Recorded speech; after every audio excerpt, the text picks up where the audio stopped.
ओडिशाच्या पवित्र भूमीवर भुवनेश्वर जवळ उभ्या असलेल्या या प्राचीन उदयगिरी लेण्यांच्या परिसरात पाऊल ठेवताच आपल्याला जाणीव होते त्या काळाची, जेव्हा दगडांना जिवंत रूप देऊन हा इतिहास कोरला गेला होता। भारताच्या प्राचीन इतिहासाचा आणि अप्रतिम वास्तुकलेचा हा एक असा अद्भुत ठेवा आहे जो आजही आपल्याला हजारो वर्षे मागे घेऊन जातो। आणि मित्रांनो, या वास्तूचा असा एक इतिहास आहे जो आजही अनेकांपासून लपलेला आहे।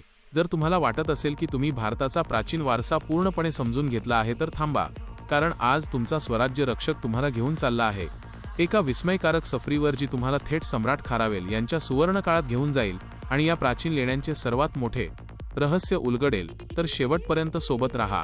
या लेण्यांची रचना आणि इथली वास्तुकला पाहिली की आपल्या पूर्वजांच्या कौशल्याचा आणि कलेचा हेवा वाटल्याशिवाय राहत नाही।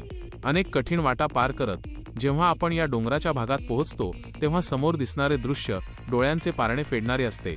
इथल्या प्रत्येक दगडावर आणि गुहेत प्राचीन काळातील राजांची शौर्यगाथा आणि साधूंची तपश्चर्या कोरलेली आहे, जी आजच्या पिढीला आपल्या वैभवशाली संस्कृतीची आठवण करून देते। जेव्हा आपण या उदयगिरी लेण्यांमध्ये आत प्रवेश करतो तेव्हा तिथली भव्यता मनाला भुरळ पाडते। इथल्या राणी गुंफा आणि हत्ती गुंफा यांसारख्या लेण्यांची बांधणी एवढी अप्रतिम आहे की कित्येक शतकांचे ऊन पाऊस झेलूनही त्या आज ताठ मानेने उभ्या आहेत।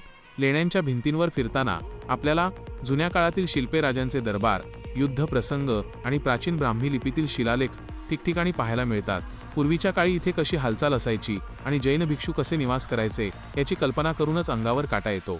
इथली जलव्यवस्थापन प्रणाली आणि डोंगरात कोरलेली पाण्याची टाकी तर त्या काळातील प्रगत स्थापत्यशास्त्राचा एक उत्कृष्ट नमुना आहेत। संपूर्ण डोंगर कोरून बनवलेल्या या दुमजली लेण्या आपल्याला एका वेगळ्याच जगात घेऊन जातात।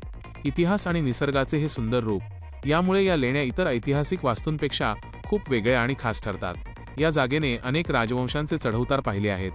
कित्येक प्राचीन वीरांच्या आणि ऋषीमुनींच्या पावलांनी ही भूमी पावन झाली आहे। जेव्हा आपण इथल्या सर्वोच्च टोकावर जाऊन उभे राहतो तेव्हा संपूर्ण परिसराचे सौंदर्य नजरेत भरते। वाऱ्याचा वेगवान झोत आणि समोर दिसणारे विस्तीर्ण मैदान आपल्याला आपल्या समृद्ध वारशाची जाणीव करून देतात।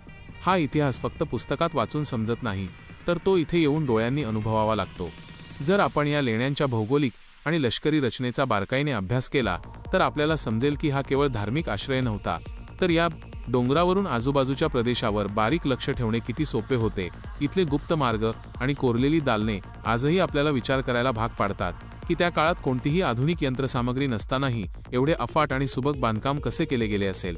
रात्रीच्या वेळी जेव्हा इथे शांतता पसरते तेव्हा असे वाटते की या दगडी भिंती आजही त्या जुन्या काळातील वैभवाच्या गोष्टी एकमेकांना सांगत आहेत। आजच्या धावपळीच्या युगात आपण या ऐतिहासिक आणि प्राचीन वास्तूंना कुठेतरी विसरत चाललो आहोत।